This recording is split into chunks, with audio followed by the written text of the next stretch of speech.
जो मेरी माँ थी वो एक मुस्लिम मिशनरी की बेटी थी। लोग उनको दाई बुलाते थे, आज भी बुलाते हैं। दाई वो होती है जो इस्लाम दूसरों के साथ बांटने में जिंदगी लगाती। मेरे जो दादाजी थे उन्होंने अपनी जिंदगी इंडोनेशिया के जंगल में लोगों को इस्लाम बांटने में लगा दी ताकि लोग मोहम्मद, इस्लाम, कुरान और अल्लाह खुदा को कबूल करें।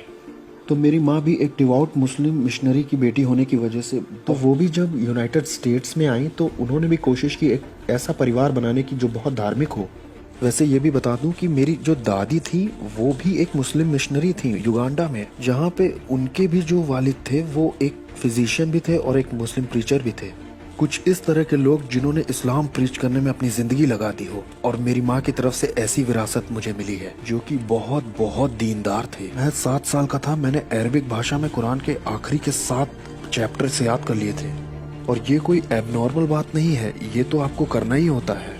जब आप अपनी रोज की दुआएं करते हैं, जो कि ईमानदार मुस्लिम्स करते ही हैं, तो आपको कुरान के कुछ हिस्से दोहराने ही होते हैं। मेरे जो वालिद थे वो हम सबको दुआओं में ले चलते, तो हम सुनते थे उनके मुंह से। अगर आप उन्हें रोज सुनते रहे तो वो आपको धीरे धीरे याद हो ही जाएंगे। तो मुसलमान होने के नाते मैंने ऐसा किया और 5 साल की उम्र में मैंने पढ़कर खत्म कर दी पूरी कुरान। सबसे पहले जब आप सो के उठते हैं सुबह, अपना बिस्तर भी छोड़ने से पहले मुझे एक दुआ पढ़नी होती थी। अल्हम्दुलिल्लाहिल्लज़ी अहयना बअदमा अमातना व अलैहि नुशूर। किसी को अन्य भाषा जैसा तो नहीं लग रहा है? जब मैं पहली बार स्कूल गया तो मेरी माँ ने मुझे मेरी पहचान का एक दूसरा हिस्सा भी बताया। आधा हिस्सा तो ये था कि मैं एक ईमान वाला मुसलमान हूँ। मेरी माँ जो कि पाकिस्तान से आई थी वो वेस्ट को जानती थी कि वो एक क्रिश्चियन कंट्री है। जो भी लोग बाहरी देशों से वेस्ट में आते हैं वो अमेरिका को देखते हैं और कहते हैं ये है क्रिश्चियन देश। तो वो लोग जो कुछ देखते हैं टीवी पर या पब्लिक में या चारों ओर लोगों को करते हुए, वो उसको थोप देते हैं क्रिश्चियनिटी के ऊपर। तो जितनी भी अश्लीलता और अनैतिकता आप देखते हैं सड़कों पर, पिक्चरों में या बीच पर, किस तरह से लोग कपड़े पहनते हैं, एक औसत दर्जे का मुसलमान जो बाहर से आया वो इन सब का जिम्मेदार क्रिश्चियनिटी को मानता है। बहुत छोटी उम्र से ही मैंने उन किताबों को, चीज़ों को पढ़ना शुरू किया जिसमें मैं बाइबल की आयतों से लोगों को ये दिखा सकता था कि क्यों गॉस्पेल झूठा है। जब मैं स्कूल पहुंचा तो दोस्तों से मेरी बातें होती थी इस बारे में। मैं 11वीं क्लास की एक बात आपको बताता हूँ। ये तब हुआ जब मैं लैटिन भाषा की क्लासेस कर रहा था। मेरे आगे वाली सीट पे एक लड़की बैठा करती थी जिसको मैं थोड़ा पागल समझता था। हर वक्त उसके चेहरे पर अजीब सी शांति रहती थी, मन करता था थप्पड़ मार के जगाऊं। जब वो आपसे बात करेगी तो वो बड़े जोश और जुनून के साथ बात करेगी। हमें लग रहा था कि वो पागल है, लेकिन वो तो खुदा की अग्नि से जल रही थी। लेकिन अगर आपको इसका मतलब नहीं मालूम तो आप नहीं समझ पाएंगे। एक दिन वो मुड़ी और उसने मुझसे कहा, मैं तुमसे एक सवाल पूछूं नबील? मैंने कहा बिल्कुल पूछो। उसने पूछा, तुम जानते हो यीशु कौन है? और मैं तो तैयार था ही, मैं तो इस सवाल के जवाब को मानो लिखे बैठा था। मैंने कहा, बेत्सी मैं जानता हूं कि यीशु कौन है। उसने मुझे देखा। मैंने कहा कि कुरान मुझे बताती है कि यीशु कुंवारी से जन्मा था, और कुरान मुझे ये भी बताती है कि यीशु सबसे ज्यादा चमत्कार करने वाले इंसानों में से था। कुरान मुझे ये भी बताती है कि यीशु ने कोढ़ियों को चंगा किया, अंधों को आंखें दी और मुर्दों को भी जिंदा किया। और कुरान ये भी बताती है कि यीशु ही वो मसीहा था। और मैं एक मुस्लिम हूँ, इसलिए जानता हूँ कि वो ही आखिरी में आएगा और अंत की शुरुआत करेगा। वो मुझे अपनी बड़ी बड़ी आंखों से देखने लगी क्योंकि मैंने थोड़ा ज्यादा बोल दिया था। तो मैंने दोबारा शुरुआत की। मैंने कहा, बेत्सी लेकिन मैं ये भी जानता हूँ कि यीशु खुदा नहीं है। उसने कहा, नबील नहीं, यही तो सबसे अहम बात है कि यीशु खुदा था। मैंने कहा, सच में? तुम्हें ऐसा लगता है? उसने कहा, हाँ। मैंने कहा, तुम्हारे ईमान में क्या ये मानना जरूरी है कि यीशु खुदा था? उसने कहा, हाँ। मैंने कहा, चलो ठीक है, मैं थोड़ी देर के लिए मान लेता हूँ कि चारों गॉस्पेल सही हैं। मैं जानता हूँ कि इंजील में गड़बड़ हो गई है और उस पर भरोसा नहीं किया जा सकता, लेकिन फिर भी मैं मान लेता हूँ कि गॉस्पेल सही है और उसमें जो कुछ लिखा है हमेशा से सही लिखा है। लेकिन गॉस्पेल में यीशु ने खुद कहा है कि मैं खुदा हूँ। उसने थोड़ी देर सोचा। उसने कहा, इस बारे में क्या? कि उसने कहा, मैं और पिता एक ही हैं। मैंने कहा, इस बात का ये मतलब नहीं है कि वो कह रहा है कि मैं खुदा हूँ। मैंने कहा कि उसने बताया तो है कि वो क्या कहना चाह रहा है, कि मैं दुआ करता हूँ कि चेले उसी तरह से एक हों जैसे कि मैं और मेरा पिता एक हैं। तो उसका मतलब ये नहीं कि मैं और पिता एक जैसे हैं, ना वो ये कह रहा है कि मैं खुदा हूँ। वो तो आत्मा में एक होने की बात कर रहा है कि चेले भी आपस में आत्मा में एक रहें, जिस तरह से वो पिता के साथ आत्मा में एक है। मैंने कहा, बेत्सी अगर तुम सचमुच जानना चाहती हो कि यीशु ने अपने लिए क्या कहा है तो मरकुस के इंजील में देखो। जब किसी ने उसे छुआ तो उसने कहा कि किसने मुझे छुआ? तुम बताओ, क्या खुदा नहीं जानता कि उसे किसने छुआ? और उस जगह पे देखो जहां उसने कहा कि तुम मुझे अच्छा क्यों बुलाते हो, कोई अच्छा नहीं, सिर्फ खुदा अच्छा है। वो खुदा कैसे हो सकता है जब वो खुद ही ऐसे सवाल पूछ रहा है। मरकुस 13 चैप्टर में उसने कहा है कि कोई उस समय को नहीं जानता, ना तो स्वर्गदूत ना पुत्र, लेकिन सिर्फ पिता। बच्ची देखो कितना क्लियर है कि उसने कहा मुझे नहीं मालूम है कि अंत में क्या है, पिता को ही मालूम है अंत में क्या होगा। अब बताओ वो कैसे कह सकता है कि वो खुदा है जब उसे अंत का नहीं मालूम, सिर्फ खुदा को ही मालूम है। लेकिन तुम तो यूहन्ना की इंजील से बोल रही थी ना। अगर तुम यूहन्ना ही की इंजील से जानना चाहती हो तो ये बताओ इस बात का क्या मतलब है कि मेरा पिता मुझसे बड़ा है। और जब मैं उसे देख रहा था तो मैंने महसूस किया कि उसने इस तरह से कभी भी इन बाइबल की आयतों को नहीं देखा था। तो मैंने कहा बेत्सी, अगर तुम सचमुच जानना चाहती हो कि यीशु कौन है तो मुझसे इस्लाम के बारे में पूछो और मैं तुम्हें बताऊंगा कि असली यीशु कौन है। अगर आप अपने आप को मसीही कहते हैं और आप मुझसे नहीं पूछते कि यीशु कौन है, तो या तो आपको खुद ही विश्वास नहीं है और या तो आपको फर्क नहीं पड़ता कि मैं नर्क में हूँ। तो मेरे दिल में उसके लिए इज्जत तो बहुत बढ़ गई थी। वैसे क्रिश्चियंस को उलझाना बहुत आसान है। कुछ लोगों ने उन बातों के बारे में कुछ सोचा ही नहीं है। अगर उन्हें कोई झटका देना है तो बस इतना कहो, ट्रिनिटी क्या होती जरा समझाओ। इस विषय पे लोगों ने सोचा ही नहीं है बिल्कुल। तुम ट्रिनिटी पे यकीन करते हो ना? हाँ, तो जरा बताओ ये होती क्या है। अब खुदा कोई शैम्पू की बोतलें तो है नहीं, तो ये 3 in 1 है क्या आप ये समझा पाएंगे? और तब लोग अलग अलग तरह की मिसालें देने लग जाते हैं। खुदा बर्फ भी है, पानी भी है और भाप भी है। मैंने कहा नहीं, ऐसा नहीं है। नहीं, खुदा भाप पानी बर्फ कुछ नहीं है। खुदा अंडे की तरह होता है। मैंने कहा बहुत खराब बता रहे हो तुम। इसका मतलब क्या है कि खुदा 3 में 1 है। और ज्यादातर आखिर में यही सुनने को मिलेगा कि ये खुदा का बहुत बड़ा रहस्य है, इसको तुम्हें बस विश्वास से मानना है। और मैं ऐसा कहूंगा कि मुझे ऐसा लग रहा है जैसे तुम कह रहे हो कि विश्वास नहीं, नजरअंदाज करो। और मैं किसी ऐसे विश्वास का हिस्सा नहीं बनूंगा। मैं कुछ इस तरह से क्रिश्चियनिटी को लेता था। और जितनी बार भी मैं क्रिश्चियन से बात करता था, मुझे मेरे इस्लाम के विश्वास पर घमंड होता जा रहा था। और इसी से मैं इस्लाम दूसरों से बांट रहा था, क्योंकि मैं ट्रिनिटी को कई खुदा समझता था और कई खुदाओं को मानना तो सबसे बड़ा गुनाह है। ये सब कुछ रोका जा सकता था अगर मुझे कोई ऐसा इंसान मिलता जो उम्मीद उनके अंदर थी उसको बताने के लिए या रीजनिंग करने के लिए, जवाब देने के लिए कोई होता, जो कि बाइबल का एक हुक्म भी है, पहला पतरस 3:15 में। बहुत सारे लोगों का ईमान नस्तेनाबूद करने के बाद मैं जब कॉलेज में पहुंचा, अपने आप में बहुत कॉन्फिडेंट होके मैं एक दोस्त से मिला जिसके साथ मैंने आगे चलकर बहुत सारे डिबेट टूर्नामेंट्स भी किए। हम लोग एक ही कमरे को शेयर कर रहे थे, इसलिए एक दिन मैंने उसे रात में बाइबल पढ़ते हुए देखा। मैंने कहा अच्छा, अब आएगा मजा, एक और क्रिश्चियन को गिराने का समय आ गया है। तो मैंने उस दोस्त डेविड को देखा। मैंने कहा डेविड, तुम्हें अंदाजा है जो किताब तुम पढ़ रहे हो वो अब इस लायक नहीं है, वो समय के साथ खराब हो चुकी है। वो बाइबल जो पढ़ रहा था उसने बंद कर दी। उसने कहा हाँ हाँ आगे बताओ। वैसे मुझे समझ जाना चाहिए था कि कुछ गड़बड़ है, लेकिन मैं बोलता चला गया। मैंने कहा डेविड, यीशु मसीह अरामी भाषा बोलते थे, है कि नहीं? पहले की जो कलीसियाएं थी फलस्तीन में या इजराइल में, जेरूशलेम में, वो इब्रानी भाषा बोलते थे। लेकिन जब नया नियम लिखा गया तो वो ग्रीक भाषा में लिखा गया। यीशु के बोले गए कलाम के अनुवाद का भी तुम अनुवाद पढ़ रहे हो। और फिर उसके बाद कलीसिया का जो लंबा इतिहास था उसमें ग्रीक भाषा में नहीं बल्कि लैटिन भाषा में अनुवाद किया गया। फिर ये लैटिन का ट्रांसलेशन 1000 साल तक चला जब तक जर्मन भाषा में नहीं आ गया। फिर जर्मन से ये इंग्लिश में आया और इसमें निकला KJV, एक वर्जन से एक वर्जन, एक ट्रांसलेशन, फिर दूसरा अनुवाद, फिर उसका अनुवाद। और इसीलिए तुम्हारे पास KJV, NSV, ISV, जाने कौन कौन से V हैं। और अब जो बाइबल के कई सारे वर्जन्स हो गए हैं तो तुम बता नहीं सकते कि कौन सा परमेश्वर का कलाम है। मेरी इन बातों से बहुत से क्रिश्चियंस हिल गए थे और मैं तैयार था कि ये भी मेरी बहस के आगे दब जाएगा। लेकिन डेविड ने मेरी तरफ देखा, कहा मैं तुमसे एक सवाल पूछता हूँ नबील, अभी जब तुम थोड़ी देर पहले अपनी माँ से बात कर रहे थे तो क्या वो बात इंग्लिश में कर रहे थे फोन पे? मैंने कहा नहीं। लेकिन जब तुमने मुझे बताया तो तुमने मुझे इंग्लिश में बताया। क्या तुमने जो ट्रांसलेट किया था वो गलत या खराब करके किया था? नहीं नबील, अगर तुम कई भाषाओं को जानते हो तो तुम एक संदेश को दूसरी भाषा में ट्रांसलेट कर सकते हो और इससे तुम्हारा मैसेज सुरक्षित ही रहेगा, वैसा ही रहेगा।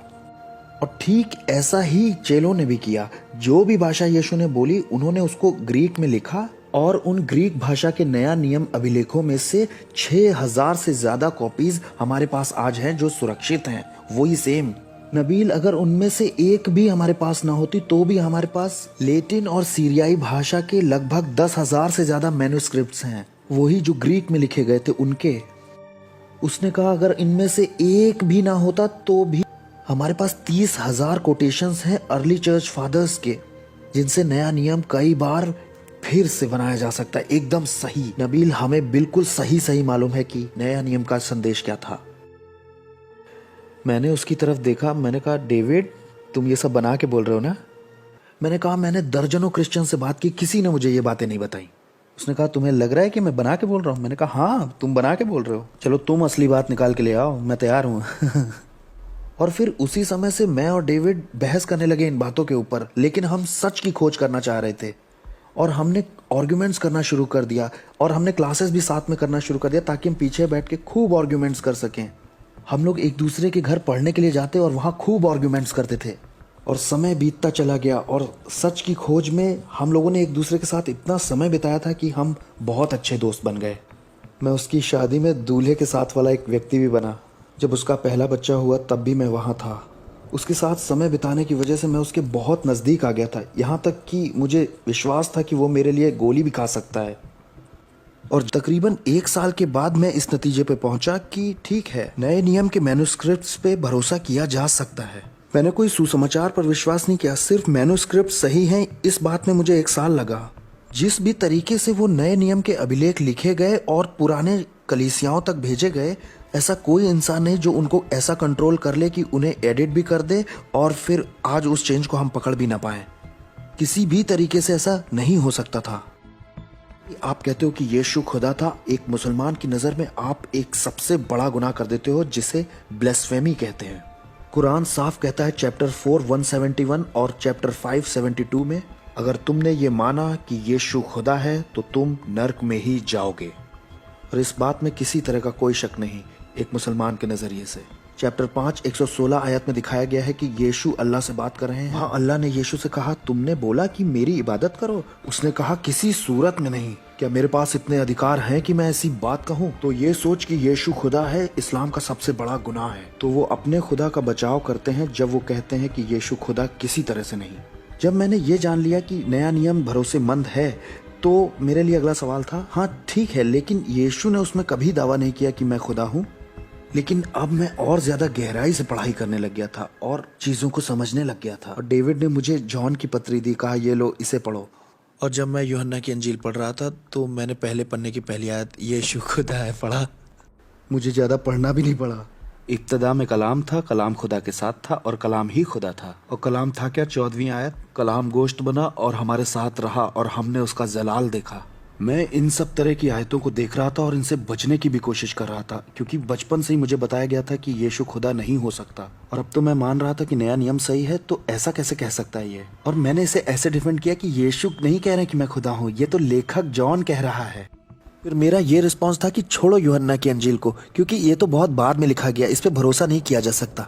मैं पहली अंजील में देखूंगा जो सबसे पहले लिखी गई। उसमें क्या यीशु ने यह दावा किया कि मैं खुदा हूँ? सारी बातें समझाने का समय तो अभी नहीं है मेरे पास, लेकिन मैं आपको ये बताता हूँ कि मरकुस की अंजील जो पहला गॉस्पेल लिखा गया था उसमें एक कॉम्बिनेशन है 1462 में। और सिर्फ इसी एक आयत में ही यीशु ने पुराने नियम के 2 नहीं 3 रेफरेंसेस दिए हैं जहां उसने कहा मैं मूसा का खुदा हूँ, दानियल का खुदा हूँ और दाऊद का खुदा हूँ। और ये उसने इतना साफ तौर पे कहा कि हाई प्रीस्ट जो था उसने अपने कपड़े तक फाड़ दिए और कहा तुमने ये ईश निंदा सुनी, अब हमें क्या करना चाहिए। और यही तो वो कारण था कि उन्होंने फैसला किया कि उसे क्रूस पे चढ़ाना चाहिए। और वो ऐसा कर भी सकते थे, लेकिन तब जब वो खुदा नहीं होता तब। तो यीशु ने ये दावा किया था कि मैं खुदा हूँ। अब सोचिए कि मेरे दिमाग में क्या चल रहा होगा। मैं एज अ मुस्लिम इस कंक्लूजन पे पहुंच गया कि नया नियम सही है और इस न्यू टेस्टमेंट में यीशु दावा भी कर रहा है कि मैं खुदा हूँ। और ये बात ये बताती है कि आज तक मैंने जो कुछ भी इस्लाम के बारे में सीखा वो सब झूठ था। हमें तो यीशु का आदर करना चाहिए और यहाँ मेरे पास प्रमाण है कि वो खुदा है। मैं क्या करूँ? एक तरफ इस उथल पुथल से मैं परेशान होता जा रहा था और दूसरी तरफ मैं डेविड से आर्ग्यूमेंट्स करता ही जा रहा था। और मैं ये भी महसूस कर पा रहा था कि इस खोज से मेरे जिंदगी का हर पहलू बदल जाएगा।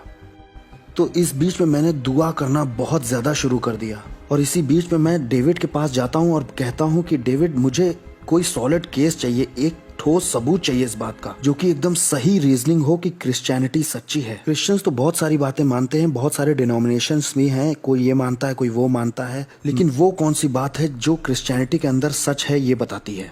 और वो बात मुझे मिली रोमियो की पत्री चैप्टर 10 9वीं आयत में। पौलुस ने कहा, यदि तू अपने मुंह से यीशु को प्रभु जानकर अंगीकार करे और अपने मन से विश्वास करे कि परमेश्वर ने उसे मुर्दों में से जिलाया तो तू निश्चय उद्धार पाएगा। यहाँ पर क्विज भी खेल सकते हैं हम लोग।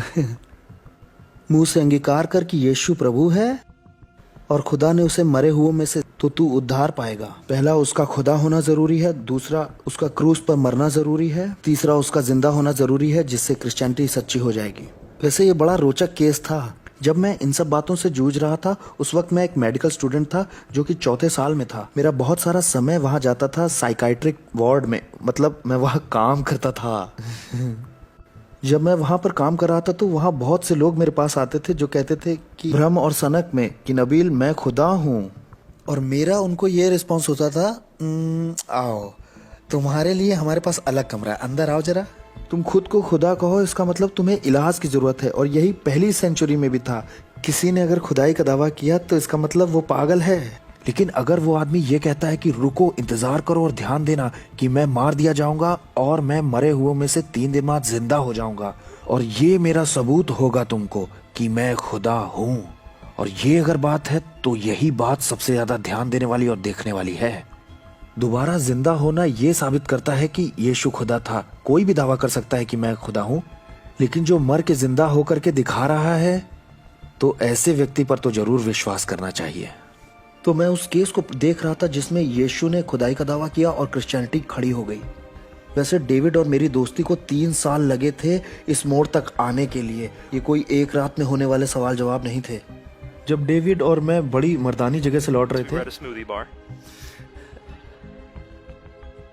लौटते वक्त डेविड ने मुझसे पूछा, नबील तुम इसे बहुत लंबे समय से देख रहे हो, किस जगह पर तुम्हें लगता है क्रिश्चियनिटी का ये केस झूठा है? 0 से 100 तक बताओ। 0 बिल्कुल झूठ और 100 बिल्कुल सच।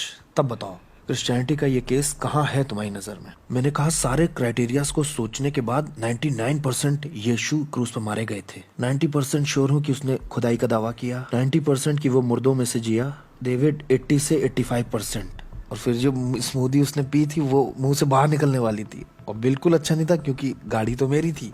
उसने कहा, नबील तो तुम गॉस्पेल को मान क्यों नहीं लेते फिर? मैंने कहा, डेविड क्योंकि मैं 100% श्योर हूँ इस्लाम में।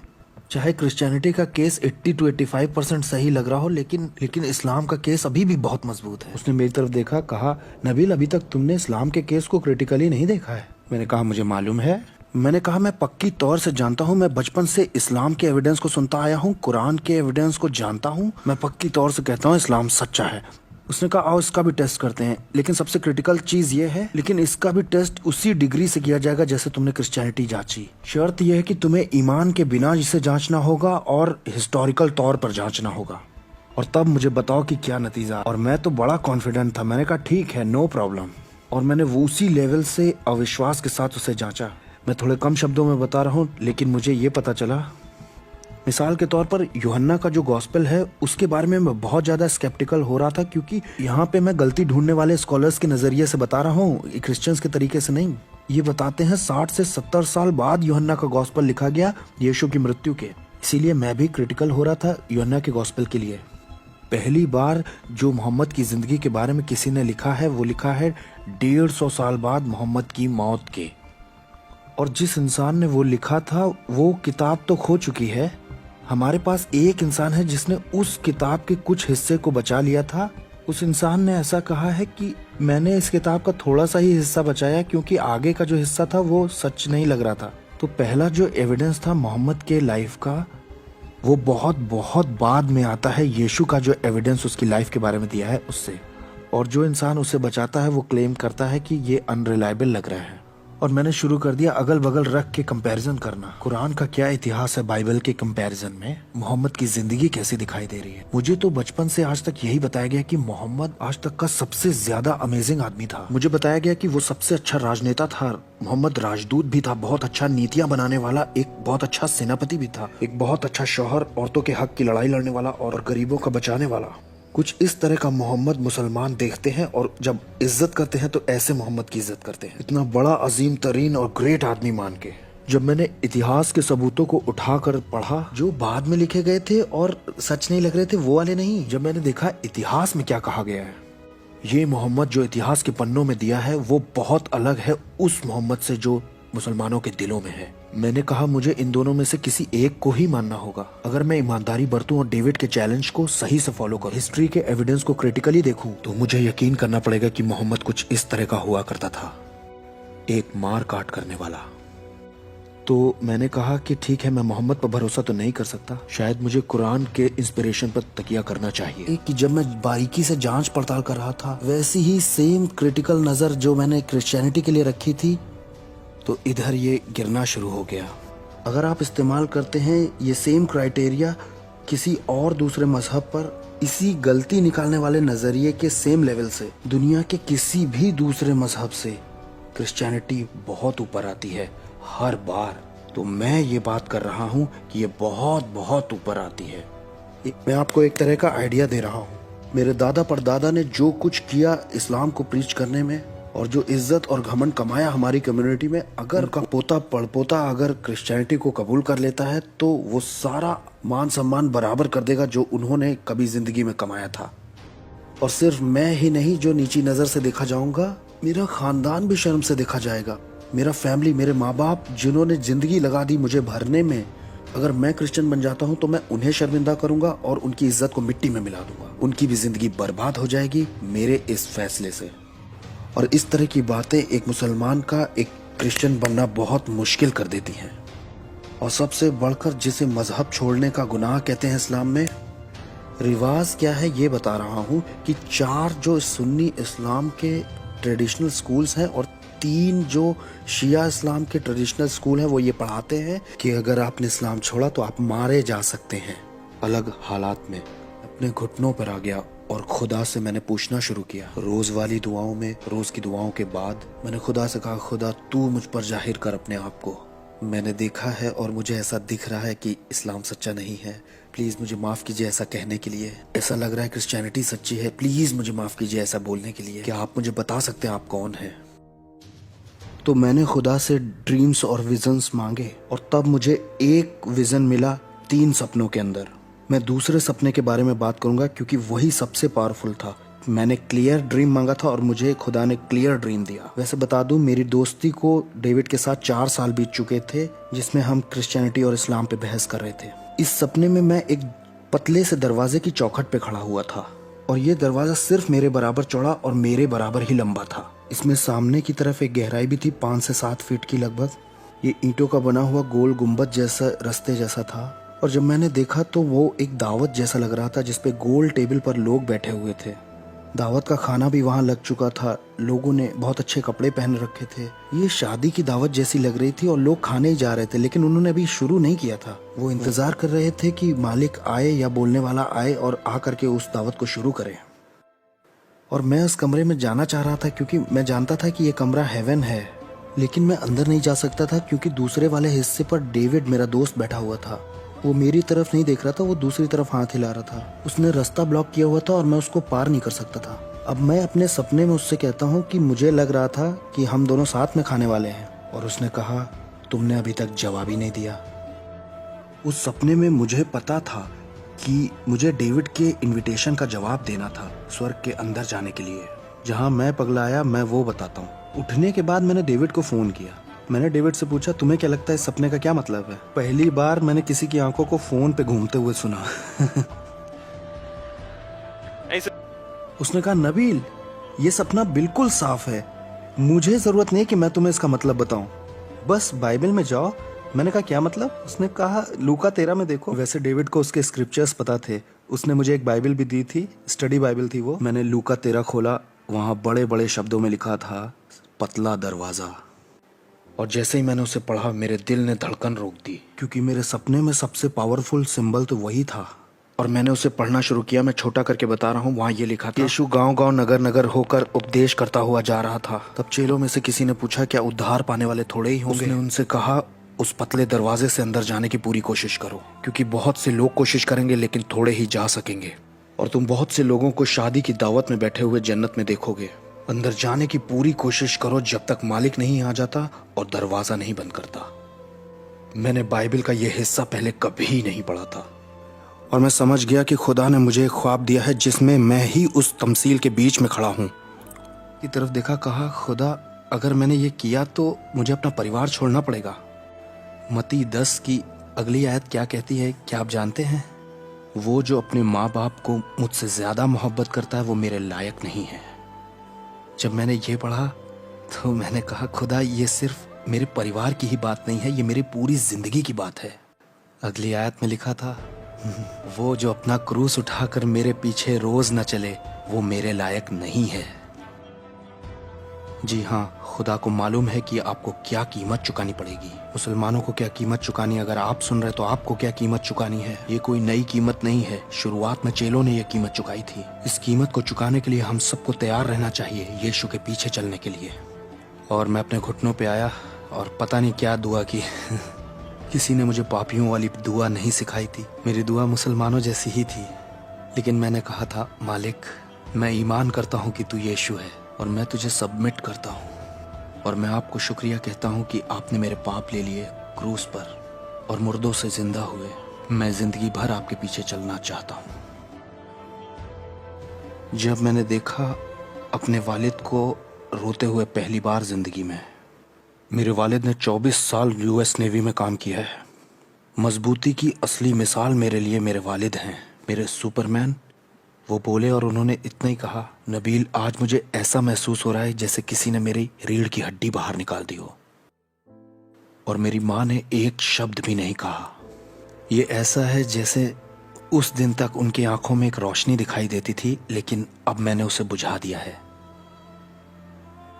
वो पहले जैसे सेंस में अभी नहीं है। और उन लोगों से इस बातचीत के बाद मैंने खुदा से कहा घुटनों पे आकर कि खुदा तूने मुझे मार क्यों नहीं दिया, क्यों नहीं मार दिया खुदा? क्योंकि इससे पहले कि उन्हें पता चलता तू मुझे मार देता तो मैं बिलीवर हूं, मैं जन्नत जाता तो आप भी खुश होते, मैं भी खुश होता, वो लोग भी खुश होते, हम सब खुश होते। बस अगर तू मुझे मार देता तो इससे पहले कि उन्हें पता चलता तूने मार क्यों नहीं दिया। और आपको तो पता ही है कैसा होता है, रोने के टाइम सब लोग बार बार वही बातें बोलते हैं, क्यों नहीं मार दिया, क्यों नहीं मार दिया। और मुंह से थूक बह रहा है, आंसू बह रहे हैं, नाक बह रही है और मैं बोल रहा हूँ कि क्यों नहीं मार दिया। और फिर जब मैं बार बार बोल रहा था क्यों नहीं मार दिया, क्यों नहीं मार दिया, मैंने ये शब्द सुने, क्योंकि ये सब तुम्हारे बारे में नहीं है। बस उसी समय से मेरी जिंदगी और मेरी थियोलॉजी और मेरा सब कुछ बिल्कुल सही हो गया। फिर मैं वहां से खड़ा हुआ, मैं बाहर निकला। वैसे इसमें पूरी रात निकल गई थी रोते रोते, तो ये अगली सुबह हुआ था। और जब मैं बाहर निकला, मैं जानता हूँ कि ये थोड़ा अजीब सा लगेगा सुनने में, सब कुछ बिल्कुल बदला बदला सा लग रहा था, सब कुछ अलग था। अपार्टमेंट वही था, पेड़ भी वही थे, सड़कें भी वही थी, लेकिन एक चीज जो सबसे अलग थी, जब मैंने किसी इंसान को सड़क पर से गुजरते देखा, मैंने ये लाखों बार देखा है, लेकिन पहली बार मैंने ये महसूस किया कि ये कोई आम आदमी नहीं जा रहा, ये वो है जिसके लिए खुदा जान देना चाहता है। मुसलमान होने पर मैंने यही ईमान किया था कि खुदा अपने तख्त पर बैठा है, वो कभी इस दुनिया में नहीं आएगा, वो बस ऊपर से हम पे हुकूमत करता है और उसने हमें कुछ काम दिए हैं करने के लिए यहाँ, आखिरत में वो हमारा फैसला करेगा। और अब ये कहानी कहती है कि खुदा इस जमीन पर आना चाहता है, इस गंदी दुनिया में आना चाहता है, जो बढ़ई बनकर आना चाहता है, नीली आंखों वाला, जो लोगों के साथ रहना चाहता है और लोग उसे धोखा भी दे देंगे, और वो क्रूस पर जाएगा और दुख उठाएगा और मरेगा उन पापियों के लिए। हमारा खुदा जिसने इस कायनात को बनाया है, जिसने तारों को सोचा और वो यूं बन गए, और वो खुदा मरना चाह रहा है। और उसने ये बताया है कि वो हमसे इतनी मोहब्बत करता है कि मर सकता है, और इस बात को उसने ऐसे कहा है, जैसी मोहब्बत मैंने तुमसे की है वैसी ही तुम एक दूसरे से करना। और अगर मैं किसी को सड़क पर देखूं और मैं उसे उस दिन यूं ही जाने दूं और इस इंसान को इतनी मोहब्बत ना करूं कि मैं उसके लिए जान दे सकूं, तो कहां मैं यीशु के पीछे चल रहा हूं। यीशु के पीछे चलने का क्या मतलब है कि वो तो उस इंसान के लिए मरना चाहता है लेकिन मैं नहीं, तो कहां मैं यीशु का शागिर्द हूं। और उस वक्त मैंने महसूस किया कि आखिर गॉस्पेल है क्या। गॉस्पेल सिर्फ यही नहीं है कि आपने उसे सुना और विश्वास किया, अगर इससे आपकी जिंदगी नहीं बदली है तो अभी तक आपको वो मिला ही नहीं। और उस वक्त मैंने ये महसूस किया कि ये खुदा हर चीज के लायक है।